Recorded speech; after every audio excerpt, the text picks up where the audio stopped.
हौसलों से मिलता है सफलता का मुकाम जिंदगी में।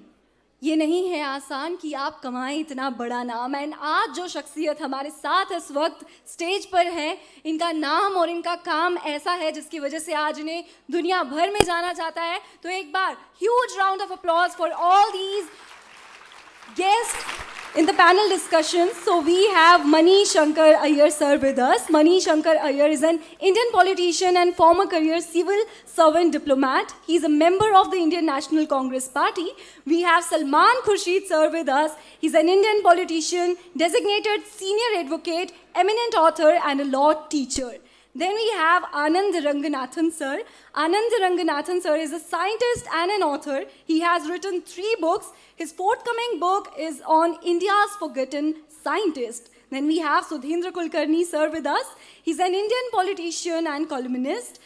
Sir has joined the Bharatiya Janata Party in 1996. He resignated from BJP in 2009. He has been working for the Observer Research Foundation, a think tank. Then we have Sai Deepak sir. He's an engineer turned lawyer. He's a litigator practicing as an arguing counsel, primarily before the Supreme Court of India and the High Court of Delhi. He has also authored 2 books titled India, that is Bharat, and India, Bharat and Pakistan. Then to conduct this session, we have Shalini Singh ma'am. She's a Delhi-based freelance journalist. Her most impactful work includes environment issues, including illegal mining in Goa and livelihood rights in rural Odisha. She won top Indian journalism awards, including first Kushra Irani Prize. And we are so delighted to have you all in this session today. And for moving ahead, Shalini ma'am, over to you.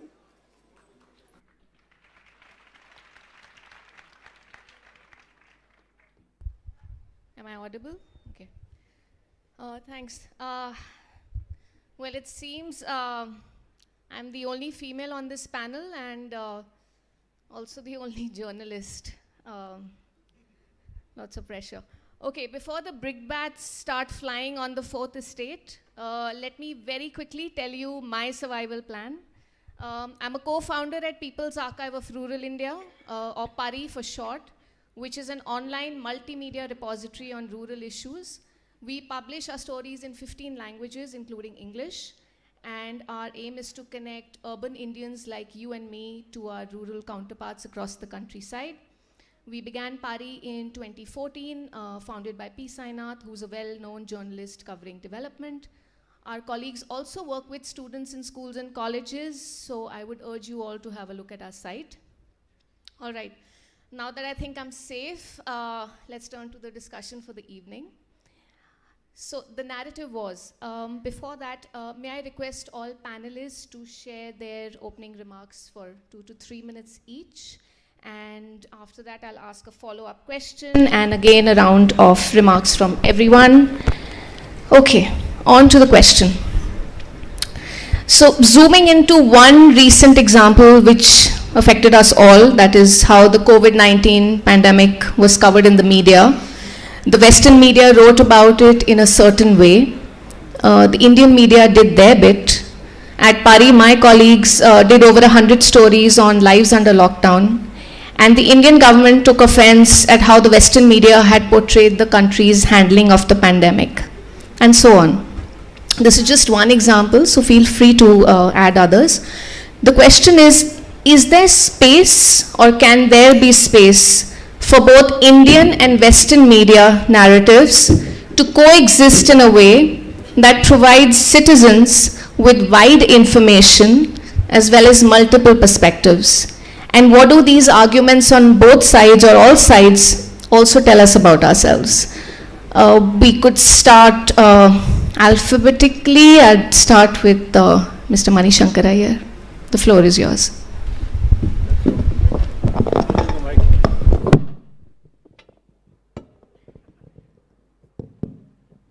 Why only Western media? Why not the media of the rest of the world, the Chinese media, the Southeast Asian media? Most important of all, the South Asian media. I think there's plenty of space for all of these to coexist. But there seems to be a paranoia about the Western media which is illustrated by the reaction of the government to the BBC film on the Prime Minister. I have myself been an aide to a former Prime Minister at the time of the Bofors scandal. And the BBC came, they interviewed him, they talked to all of us as if they had a sympathetic view, and then they came out with a film that really damned the Prime Minister. Did we ban the film? Did we stop anybody from seeing it? Did we stop students from screening it? Because we just allowed it to be another media event, I don't think there's anyone in this audience who remembers that BBC film. But I don't even have to explain which is the BBC film, which was banned, because it is only because of the ban that there is widespread concern about it. At the same time, I think that since our engagement is primarily with our neighborhood, it is very disturbing that there is so little about our neighborhood, written in our neighborhood, that we see in the Indian press. What does the Sri Lanka press say about the Argalaya movement and what it has done now? Well, you have to read Meera Srinivasan, I think her name is, of the Hindu, to learn all that. Why can't we hear through the Indian media the voice of those people? Our engagement with Pakistan is non-existent at the moment. But how are the Pakistanis looking to that? Is it changing their attitudes? Is it making it more negative? Or is there a desire there to resume a relationship with us, which you can describe as normal? When we have a problem with Nepal, as we had over LLK, did our papers reflect what the Nepalese press had to say? And did we, more recently, get to know what the independent Bhutan media was saying about the hints that came from the Bhutanese leadership that they would like to settle with China and were being held back only by, and they didn't say it, but we all knew that they were being held back by the Indian Ministry of External Affairs. Equally, and this is my final example, unless we know what is the logic that the Taliban is employing to discuss what appears to be an extraordinarily ill-conceived and discriminatory policy, we won't know what motivates them. So what happens in Afghanistan comes to us as a total surprise, whether it is the victory of the Taliban or the defeat of the Taliban, or again the victory of the Taliban. And yet, if you look at the foreign page of most of our newspapers, you'll find that AFP and other Western sources are continuously quoted as to whether Donald Trump paid off this woman or not, and whether that constitutes a grave crime or not. But do we have anything similar about Ranil Wickremesinghe or about what is happening in Pakistan? So therefore, we need to create space for all these media reports to coexist. Fortunately, we now have the social media, and the social media is a media without borders. And therefore, we are, I mean, those of us who have the time, I certainly don't, or the inclination, I certainly don't, to sit and look at my laptop the whole day, will probably find it easy to discover what the rest of the world is saying about themselves and about us. But what I deplore is the paranoia that completely dominates us. We've had the foreign minister say, we'll teach you if you tell us then. What is this kind of gangster language? So that's my comment on the question that you asked me.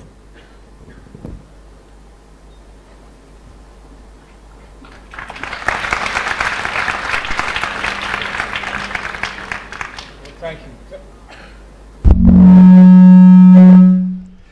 you. Thank you for inviting me. It's, as you can tell, very difficult to say anything at all after Shankar Aiyar. And Mani's been very careful today, or at least up till now he's been very careful. But you will see more fireworks as the questions move on.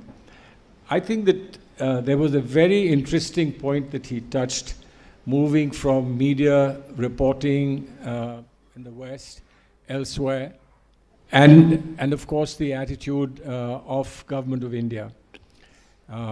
Let me give a caveat first, that during the years that we've been in government, I cannot say that we didn't have faults and flaws in this matter.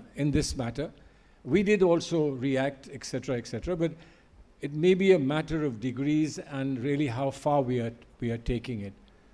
But on reflection, and in fact looking at how the world has moved forward, we need to find a way of being a little bit self-assured.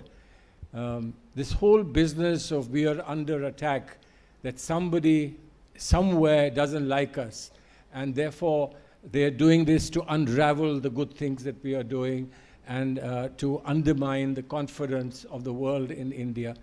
I think India is a larger entity than that. We can take criticism, whether it comes from within or it comes from without. We can take criticism, we can respond to it, we can answer. We have a remarkable structure of constitutional values and constitutional law, in which some extremely negative things said about us, we have to tolerate and perhaps respond. Now, if there is a problem with the media in the West, taking the point, of course, from Mani, that there isn't just media in the West, there's media elsewhere too. There's media in the Middle East, there's media in South Asia, there's media in Far Asia, etc. Why don't we, and media in the neighborhood, why don't we reflect and respond to that completely? Are we too preoccupied with ourselves and our choice of keeping in reference only certain people, whether it's the United States of America or the UK and so on and so forth, and to say that it's high time that the West stops thinking that its problems are the problems of the world. Now, some problems of the West are problems of the world. Some problems of the world are problems of the West, but you have to put things in perspective. We can't be paranoid, we can't be timorous, we can't be bowled over with everything, and we must have confidence in our own institutions. And when we talk about media in the West with Indian media, there are lots of questions about the Indian media as well. And I think a fundamental question about media freedom, whether in the West or here, the fundamental freedom is it controlled, is media controlled by commercial interests? And I think we haven't yet worked on law. I don't know how much America has, but we haven't worked on law to ensure that there isn't a connectivity between people who own business and people who own media or control media. I think that's a very critical dimension of politics in terms of democracy, and I think that's what we need to address instead of getting worried and paranoid about what anyone is saying. If we are good, we are good. You talked about the pandemic. I think the world recognized that we did a wonderful job as far as the medication and vaccination was concerned, and we produced in a remarkable short period, we produced the best vaccine that the world could afford and the world could use. I think that's the sort of confidence that we must exude. We shouldn't be worried about being a pushover that anybody writing an editorial in the New York Times or somewhere else can upset the apple cart for us. We just have to have more confidence in ourselves. And frankly, given that the government speaks with so much confidence, they should show that confidence as well when it comes to facing criticism. Thank you.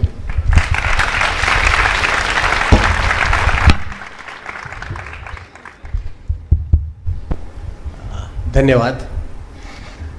I'm very happy to be here, friends, and to see that the hall is full, and I'm told that there are people outside. Just shows that young people, young Indians, are deeply concerned about what's happening to freedom of the press, freedom of expression, which are a part of democracy. It shows that you people want freedom of the press to remain intact because you want democracy to remain intact.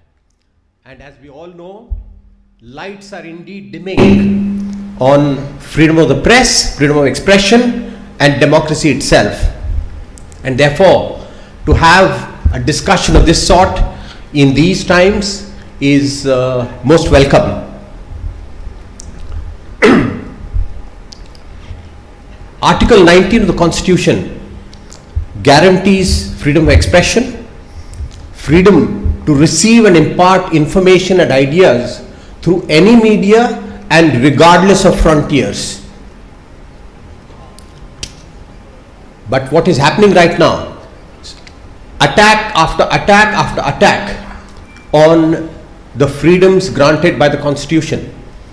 Most recent is the amendments to the IT rules 2023, whereby the government is going to establish a unit, a department, to determine fake news and immediately order digital platforms to take down news that are inconvenient, uncomfortable to the government. Which, as you all know, the new owner of Twitter has already succumbed. He said that I don't want my employees to be jailed. If the government says take down this news, I'll immediately comply. Elon Musk. So this is the situation that we are in. We have to safeguard freedom of expression, and while safeguarding freedom of expression, of course we must be patriotic. We are all of us patriotic, and this whole notion of calling people who don't agree with the ruling establishment as anti-national, gaddar, and they go to the extent of even calling retired judges people belonging to the anti-India gang. And this is being said by none other than the law minister. And he also threatens them that they'll have to pay a price if they can threaten retired judges. What about lowly journalists? So friends, as I said, lights are dimming on democracy and on freedom of expression. Now coming to the specific subject of today's debate, as has been very rightly pointed out by Maniji and Salman Bhai, why are we so obsessed only with the Western media and narratives? Of course, there are certain aspects of the Western media that we all appreciate. But out of the 180 plus countries, the Western countries are just about less than 40. India being the largest democracy and already the most populous nation in the world, are we engaging with the rest of the world? It's as if the rest of the world doesn't exist. When you see the media today, as has been pointed out already, and we have already forgotten that the Western media is an instrument for perpetuating Western imperialism, Western hegemony. The Western media is just the front for continuing, perpetuating the Western domination of the world. Now, is that acceptable to us? Of course, the government criticizes the West when the West, such as the BBC or New York Times, say something critical. But as a nation, we are not really taking the lead in creating a new information order, new media order that is equitable, that is just, that is democratic. some efforts started when we were leading the NAM movement, non-aligned movement.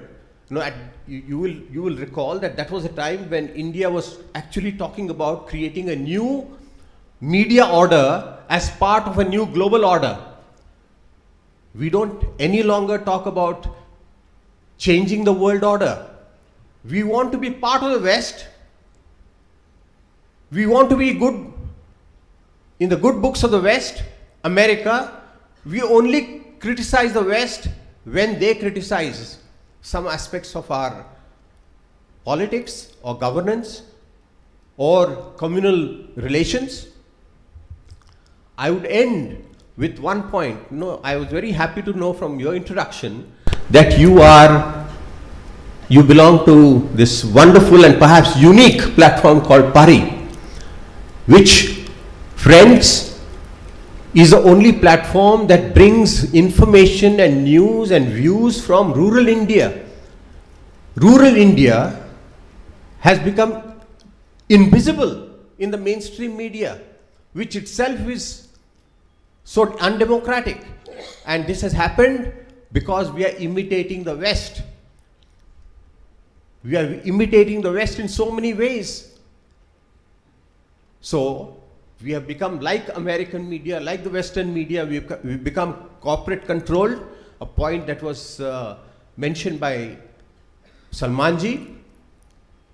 So if we want democracy, press freedom to be defended and even made more mature, we have to make the media truly democratic, which means out of the control of both the government, ruling establishment, as well as corporate forces.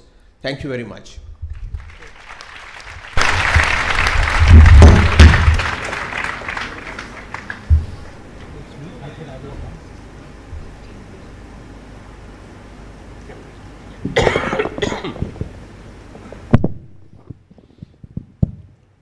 Good evening. Thank you very much. It's a real pleasure and honor, and I thank the organizers for inviting me and Sai and everyone else. A real pleasure. And Shalini, the moderator. It's an absolutely wonderful auditorium as well, and I'm walking the hallowed portals of SRCC after 34 years. It's really remarkable. I came here in 1989, but then my board aggregate wasn't 100%, so I joined the next best college, which is St. Stephen's College. Yes, and although we have a debate here on that, but in the lovely spirit of the debate, and in that sense, I think we all owe a lot to Mani, his wonderful self-deprecating style, and little bit of sarcasm and bite and everything that goes on in debates. It's wonderful to have that in this debate as well. And just a small anecdote of how we are all children of Mani in one sense. I didn't mean to give away his age by saying that. He doesn't look a day older than 95. But at the alumni meet in St. Stephen's College, the one preceding him was ex-Foreign Minister Natwar Singh, and he got very soggy-eyed, and he wrote in the register that everything I am today, I owe it to this college. And then he went away, and Mani followed him, and then Mani scribbled underneath what Natwar had written, "Why blame the college?" So that's... But coming swiftly back to the topic of the debate, I have to say this in the spirit that I'm sure the other side would accept gracefully, is that even a drunk acupuncturist deliver less pain per square inch than the arguments that we've heard so far from the other side. The reason for that is, and abhi to Sai bhi baki hai, but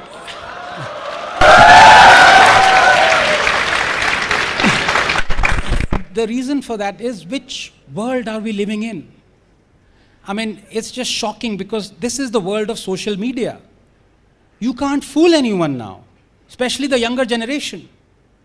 I mean, it's just And let me start off by saying that we believe what we see.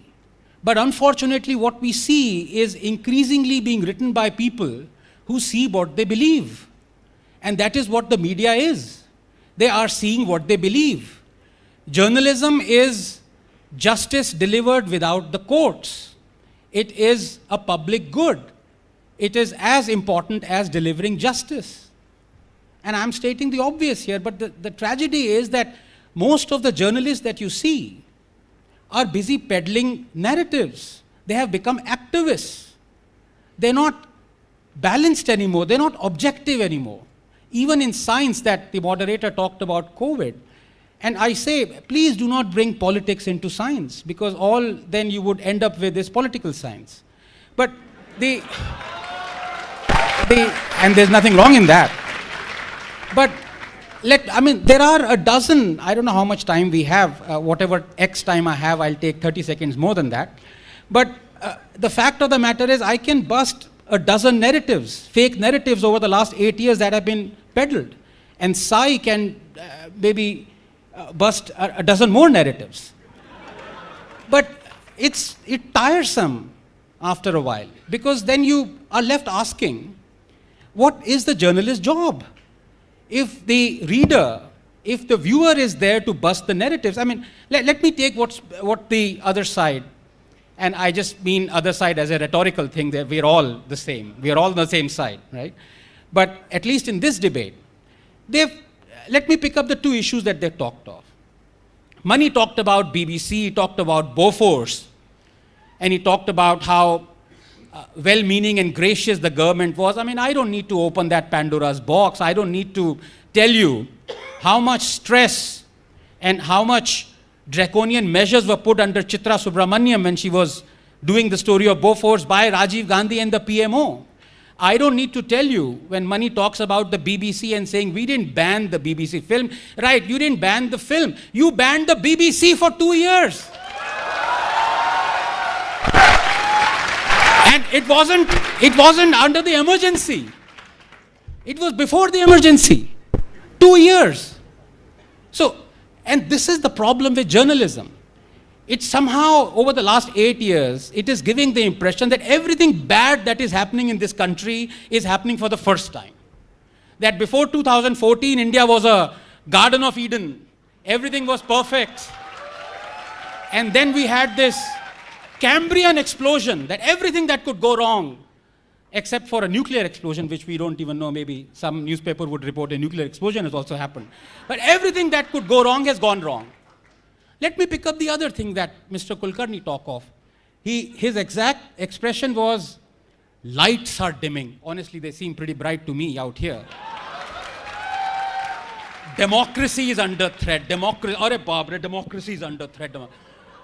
This is ridiculous. And I'll prove it. And this is the last fake narrative that I'm going to bust, and before I pass it on to Sai. This democracy is under threat. The biggest test of a functioning democracy, and my good friend Salman would agree because he's in the court, he's an eminent lawyer, are two things.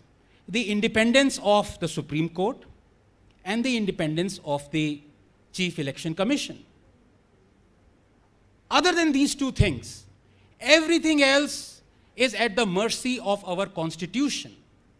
And I put it to you, I don't know what will happen to me once I say this, that we have been a banana republic ever since we became a republic. Our Constitution does not respect freedom of speech and expression, period.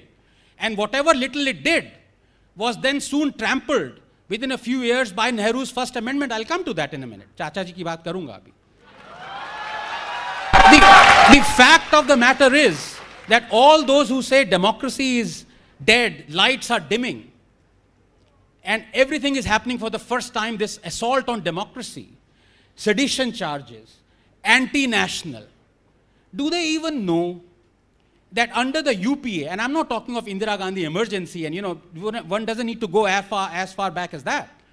Let's go back only 8 or 9 years.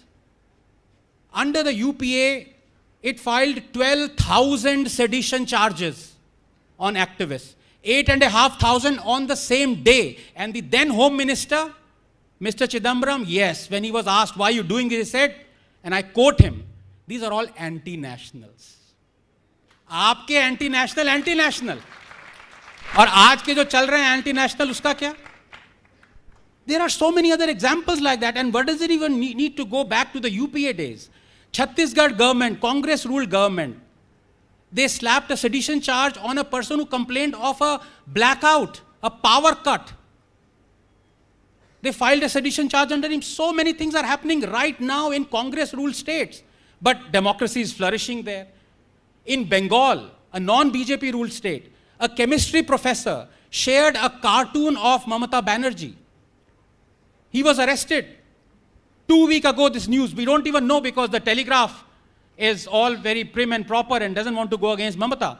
He was acquitted after 11 years, a chemistry professor. 11 years. Democracy is flourishing in Bengal. So, when we are this selective, we need to answer ourselves more than we can answer the public. Because journalism is a public good. And last couple of minutes I want to take, because this narrative really has to be busted. We all believe and we know that yes, Rajiv Gandhi banned a few things. He wasn't really liberal, the paragon of liberty and equality and fraternity. Indira Gandhi, of course, brought in the emergency. A lot of things that this government has done is also draconian, and I have a list of that.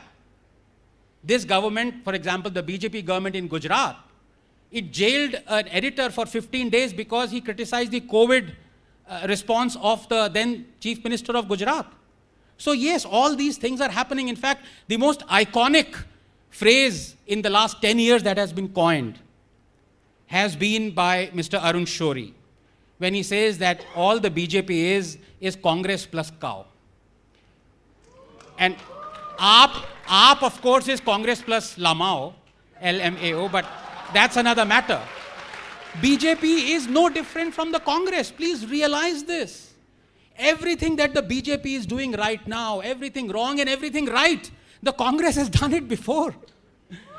There's nothing, there is no, and you talk of corruption, I say BJP is corrupt. You know why? Because the High Court convicted the BJP of taking illegal money and violating the FCRA rules. The punishment for that is 5 years imprisonment of the party head. Mr. Nadda would be rotting in Tihar right now. But what happened? The mistake that the court did was that the court also convicted rightly the Congress party. अब ये BJP और कांग्रेस दोनों मिलके retrospectively they amended the FCRA Act going back to the emergency era. The High Court was toothless. Nobody was arrested. Nobody was convicted. Why doesn't the Congress say that the BJP is corrupt? Because the Congress has also been convicted. This is the problem in this country. Nobody tells you these facts. People only tell you one-sided stories, like, for example, that Nehru was the paragon of liberty and freedom. Everything else, Indira Gandhi might have done emergency, but Nehru nahi. Chacha Nehru didn't. Let me take the next couple of minutes and tell you what the status of freedom of speech and expression under Pandit Nehru was. Under Jawaharlal Nehru, the first amendment was brought in. Reasonable restrictions, incitement, disruption of public order. Who decides who is disrupting public order through freedom of speech? Poet Majru Sultanpuri was jailed for 1 year for calling Nehru Hitler ka chela. 1 year. One of our greatest songwriters and poets rotted in jail. Did you know that? First democratically elected communist government in Kerala was dismissed. Congress president said communist parties wouldn't be allowed to participate in general elections. Stanley Woopert's book 9 Hours to Rama was banned. The book Chandra Mohini was banned. Audrey Menon's The Ramayana was banned. Campbell's The Heart of India was banned. Koestler's The Lotus and the Robot was banned. Import of any newspaper that undermined friendly relations. No, I need to go on. I need to go on because this rubbish fake narrative needs to be busted right here and right now. Flischter's Aisha was banned. Bertrand Russell's Unarmed Victory was banned. Robson's film 9 Hours to Rama was banned. Sadhnui's Markane Somnath was banned. Robert Taylor's The Dark Urge was banned. Selling Lady Chatelier's lover was banned. The book What Has Religion Done for Mankind was banned. Ratnavak's Bhupat Singh was banned. Import of any obscene drawing or painting was banned. Mrinal Sen's film Neel Akshar Niche was banned. Menon's Rama Retold was banned. Tony Hagen's book Nepal was banned. The RSS organizer was censored, its publishers prosecuted. Film Gokur Shankar was banned. Godse's testimony was banned. Goswami's film Runumi was banned. Historian Dharampal was jailed and criticized for Nehru for Indochina War. Releasing the film 1962 war film Bhool Na Jana was blocked. Pandit Rajendra Prasad's speech was barred from distribution. Film Jharna was banned. Draconian press objectionable ban was passed. Columnist Vivek was fired. His column critical of Nehru discontinued. HT editor Durga Das was fired. His column critical of the Nehru family discontinued. Congress leaders demanding Nehru's resignation were arrested and jailed. Ads to Times of India was discontinued for speaking against government policy. Magazine Crossroads was banned. Play Nigame Communistike was banned. Its actors arrested. Hindi film songs were banned from being played in the AIR. Congress demanded a ban on iconic film Parasakti. Film Nastik was banned. Whoopert pop music was banned from AIR. People's Theatre Association was banned. Play Hariganaz Master was banned. Film Ganga Jamna was blocked. Sarat Chandra Chattopadhyay's play Mahesh was banned. Tagore's play Gora was banned. Balraj Sani's play Jadoo Ki Kursi was banned. Tagore's play Bharat Srirachan was banned. Paradeep film song was deleted. 2 songs from Fir Subah Hogi were banned. Harmonium was banned. This is Jawaharlal Nehru, the paragon of freedom of speech and liberty. Is there anything left to be said? If it is, I pass it on to Sai.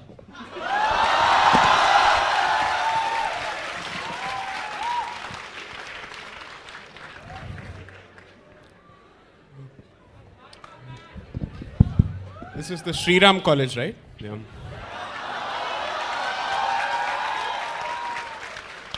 Jai Sri Ram. Right. So first of all, thanks to the organizers for putting together such a fantastic event and the audience for turning up in such brilliant numbers.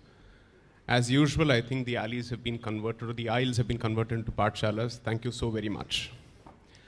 You know, I was wondering, I was just going through the email that was sent to us on the topic.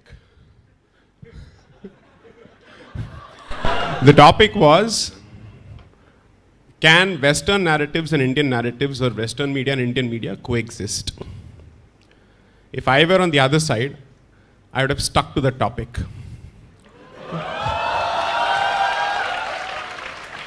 This is a textbook instance of Aa Bail Mujhe Maar. You've opened the Pandora's box by speaking about freedom of speech, when instead the topic was slightly different. Good. The can of worms has been opened, so let the floodgates open. Now we are being told that free speech in this country is almost on the verge of extinction. So Anand rightly pointed out the First Amendment to the Constitution. So I'll explain the backdrop to it. So Mr. Nehru seriously was interested in pushing his land reforms agenda. I am not on the question of whether it was right or wrong. I'm just saying that he had a certain policy initiative which he wanted pushed.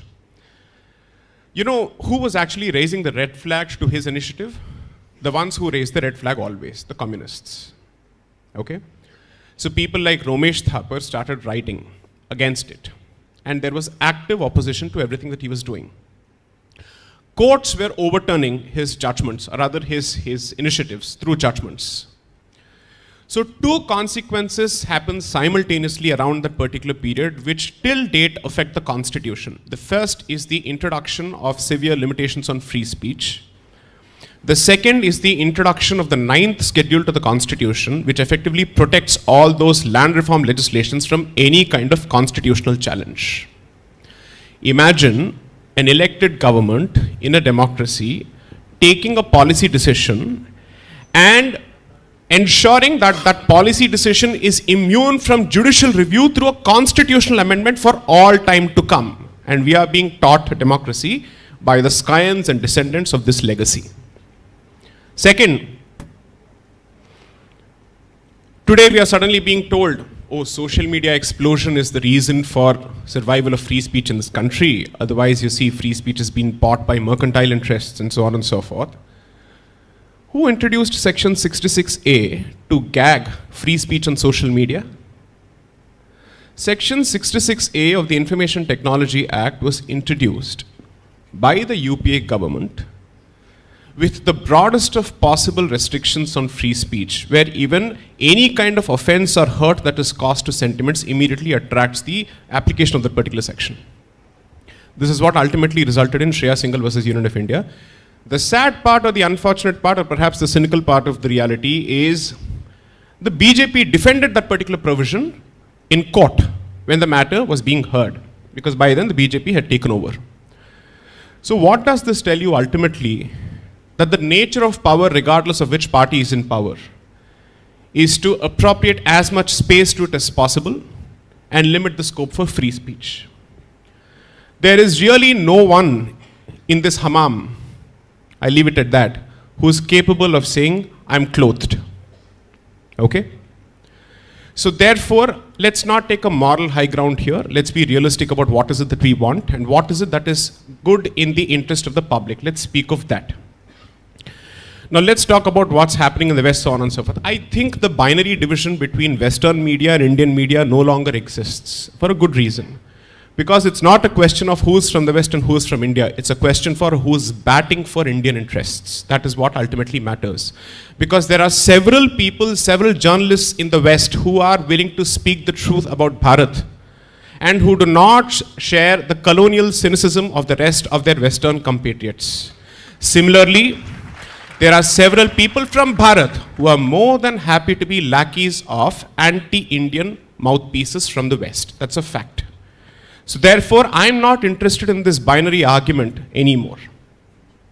During COVID, there were several fantastic Twitter handles from the West which were actually reporting on the kind of measures that a country such as Bharat, the scale of its population, was undertaking to provide resources to its people, while people within were constantly pulling us down. Now here is the interesting part.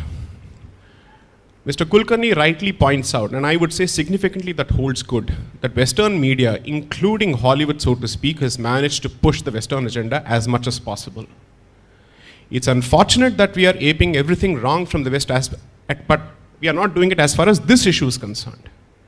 And then when we say that there are certain portions of the media, there are certain segments of the media who seem to be comfortable constantly pulling India down, we are then accused of being anti-free speech. Okay, so we are being told that free speech is effectively under challenge because mercantile interests are holding them to ransom. Why don't we speak of political parties owning channels? In the South, business interests and media interests merge and they're controlled by parties. You want a standing example? The Sun Group owned by the DMK, which has been a partner not just to the Congress, but also to the BJP. Because after all, the Commerce Minister during Mr. Vajpayee's tenure, who was leading India in the Doha negotiations with respect to World Trade Organization, was Murasoli Maran from DMK. Neither party deemed it fit to crack down on the holding of media interests by political interests or political organizations. That has never happened. Why just the DMK? Jayalalitha also owned Jaya TV, which continues to be run by the ADMK. I would say it's much better for a mercantile interest to own, let's say, a media organization as opposed to a political interest, because there's a serious conflict of interest on both sides. That's a discussion that we don't seem to be having here. Now, ghoom phir ke abhi baat jo hai, it has become about only the Congress and the BJP. I would say at this point, members who are listening to this should actually say we are sick and tired of this nonsense. We'd like to actually have a discussion which goes beyond the BJP and the Congress. And we'd like to talk. Because until the cows come home, this battle will go on. But nevertheless, given the fact, the cow, of course, pun intended, given the fact that the Congress has been in power for a longer period of time, ask any student of constitutional law. Almost every decision on free speech involves a clampdown on free speech by Congress-ruled governments, either at the state or the center. So at the very least, the Congress must take a look at its own history before it starts pontificating to the rest. And you're certainly in no position to pontificate today. When all the information is out in the public domain through the social media, people have access to judgments, people have access to decisions, file noting, so on and so forth. You're in no position to pontificate. To ape him, 30 seconds. Yes? So I would only request you to ask yourself only one thing. Self-regulation in India is a non-existing word. It's a non-existing concept. There's not a single body that can be trusted to regulate itself. I say this as much of the judiciary when it comes to its collegium system, and I say this as much of the media. Now, on the point that Mr. Kulkarni raised, that the government is thinking of setting up a center which can crack down on fake news.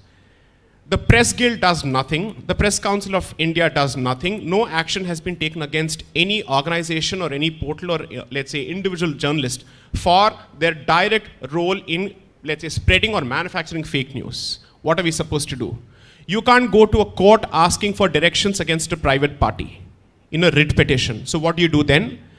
The government has the task. You know why? Because if fake news starts on WhatsApp, particularly in the context of riots or any kind of communal violence, so to speak, and let's assume that the trigger is a lie, it falls upon the government to have a mechanism to actually trace that lie back and also perhaps nip it at the bud. So if the government were to actually go against all kinds of news, that's a different issue. But to say that the government doesn't even have the right to go after fake news when self-regulation as a concept is completely failed in this country, I'm sorry to say, what are we really batting for? This is exactly what happens when you choose to go after every policy initiative merely because it's the BJP at the helm or the Congress at the helm without asking what is right and what is wrong. I can pander to the gallery here by reducing this to a television debate, but this is SRCC. I think you're better, right? And therefore, I would urge you to put pressure on debaters and panelists to stick to the issue, at least in their own interest.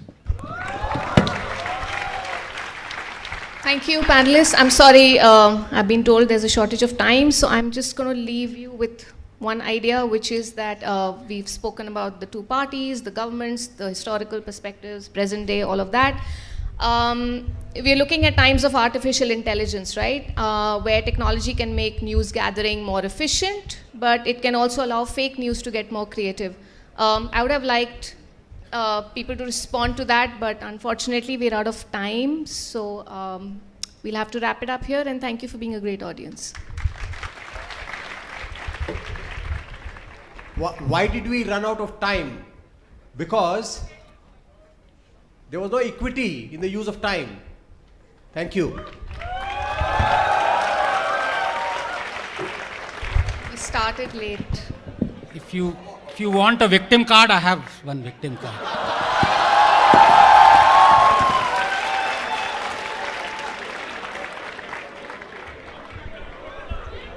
Just a last comment.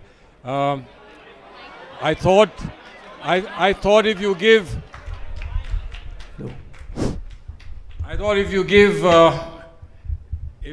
peanuts, you get monkeys. But I've suddenly realized they need bananas. That's gorillas. That's terrible. That's a lot of power, but not a lot of thought.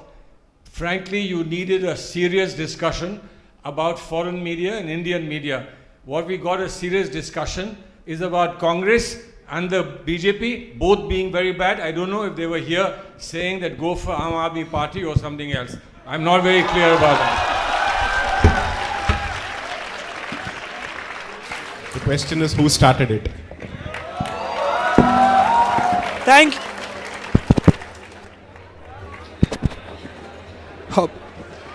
you so much, everyone, for being a great audience. I'd like to invite our Professor Dr. S. Prakash and our Professor Dr. Kuljit Kaur to please felicitate the guests.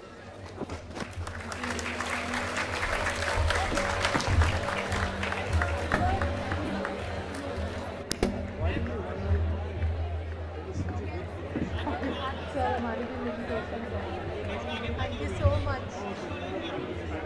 Sir एक minute आप आगे आ जाइए sir cycle जी sir एक group photo नहीं आपके साथ हो